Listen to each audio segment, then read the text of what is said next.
Hey kids, hey PJC kids, how you doing? I hope school is going really well and that you're enjoying playing with your family and that you're doing a lot of mitzvot and learning lots of Torah. This week we meet Avraham and Sarah. They have a very, very special time in the Parsha. A lot of wonderful things happen. Here's my question for you. Read the Parsha and think about the following. Avraham is told by God to go to the land of Israel. Lech Lecha, God says to Avraham, go, leave Haran, leave your Abba and Ima, and go to the land of Israel.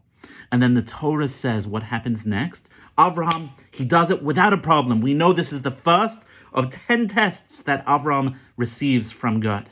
Not a problem. God tells me to go to the land of Israel. I am going, Avraham says. And he gets there. And the Torah says what happens next? There's a famine in the land of Israel. There's no food. There's no water. So Avraham has to leave and go to Egypt. He has to go to a place that has food and water. How is that possible? Why doesn't Avraham complain to Hashem? Hashem said, go to the land of Israel. And Avraham says, sure. And he arrives in the land of Israel and there's no water. There's no food. Why doesn't Avraham complain? Perhaps this is the second of the 10 tests. That not everything happens the way we think it's going to happen.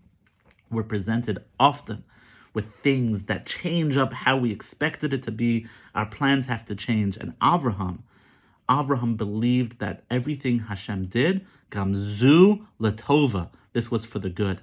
Think about, discuss with your family tonight on Friday night. What are the things that happened to us this past week that you can say, Gamzu Latova, even though they seem to be difficult, Gamzu Latova. It rained yesterday, it was hard, it was yucky, it was cold, Gamzu Latova. This is also for the good. One last thing. We published the PJC Post, the children's newspaper of the Pikesville Jewish Congregation. If you wrote in it, or if you want to write in it, let me know, email me. Keep an eye out in your mail. I know how fun it is to go check the mail. Keep an eye out in your mail because the PJC Post is coming to you via the mail any day now. Maybe today, maybe tomorrow, maybe Monday. Check it out. Keep your eyes out. Read it and email the editor. Submit a story, submit an article. It's going to be great. The PJC Post, the new children's newspaper of our community, of our shul. Wishing everyone a Shabbat Shalom, a wonderful Shabbos. I hope to see you walking around the neighborhood with your family, wearing a mask, being safe, being smart. Have a wonderful Shabbos. Read the Parsha and let me know what you think of it.